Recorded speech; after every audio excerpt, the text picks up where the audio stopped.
I'm Mike Greiner, a lifelong Democratic activist who's concerned about the direction our country is taking. If you share my concerns, then maybe you could like this video, subscribe to this channel, and maybe even hit that little bell that will notify you when I post a new video.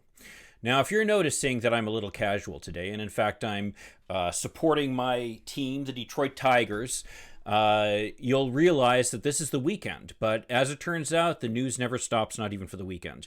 And the news today includes reports of the Justice Department starting an internal investigation to look into seizures of data on reporters and members of Congress and their phone calls.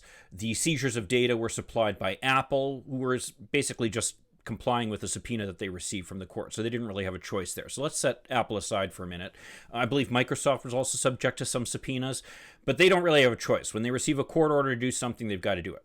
But the bigger issue is that the Justice Department was in fact weaponized essentially by the Trump administration to investigate Democrats and reporters to try to get their data to find out who they're talking to with the purported goal of trying to stop leaks. And I think I've talked about this before, and I'll put a link to this video up here where I talk about the fact that people leaking in general are actually whistleblowers and need to be celebrated rather than punished. So let's kind of set that aside as well. Beyond that, it really makes you wonder about the use of the Justice Department during the Trump administration and how they essentially weaponized it, which really, for anybody paying attention over the last 4 years, shouldn't be surprising, given the fact that this is the administration that basically twisted the arm of a ally of ours, Ukraine, to try to get information on a political opponent. So again, the fact that the Trump administration engaged in political witch hunts in the Justice Department that are politically targeted should not be a surprise to anybody as well. The Trump administration was a lawless administration, and the amount of its wrongdoing and its illegalities is almost too extensive to document. The politicization of the Justice Department and the use of government arms as part of the political operation of the president are only the beginning. We can't even begin to talk about the self-dealing that resulted in hundreds of millions of dollars going to the Trumps and their family, the trips to the golf courses that are owned by Trump family members, the direction of Department of Defense airplanes to land at airports where the crews would be housed at Trump-owned hotels. I mean, it just goes on and on and on. You don't even know where to start. The refusal to cooperate with requests from Congress. Where do you start with this administration? And if anything is frustrating to liberals and progressives like me, it's the fact that there's been very little consequence thus far.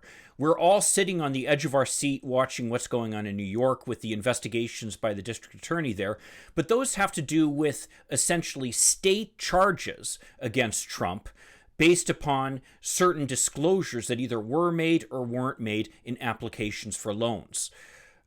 This is not something that has to do with the level of corruption and illegality that was central to this administration over the last 4 years. So where are the investigations? Where are the efforts to try to hold Trump accountable and to make sure that the rule of law still applies, even when somebody is president, even when somebody is as corrupt and self-serving as Trump and his family were?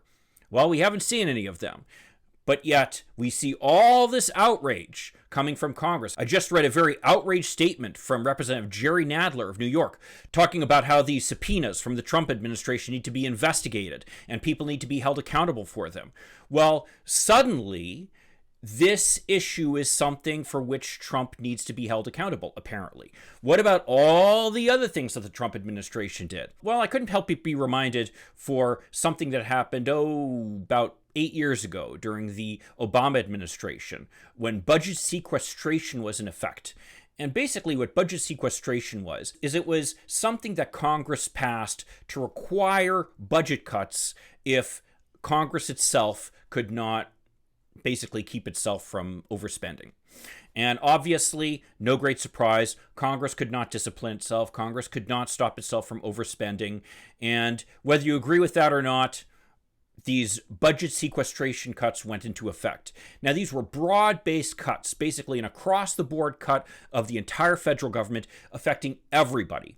It affected education. It affected housing. It affected environmental protection. All these areas where the federal government plays a role were cut dramatically and indiscriminately. And as a result, there were serious changes to services that were provided. For example, there were days that national parks had to be closed. There were fewer housing vouchers that were distributed. Federal employees often didn't even know if they were able to take vacations or if they needed to arrange childcare or not arrange childcare. It kept everybody in chaos. But what made Congress step in and finally do something about it? Delays to their flights.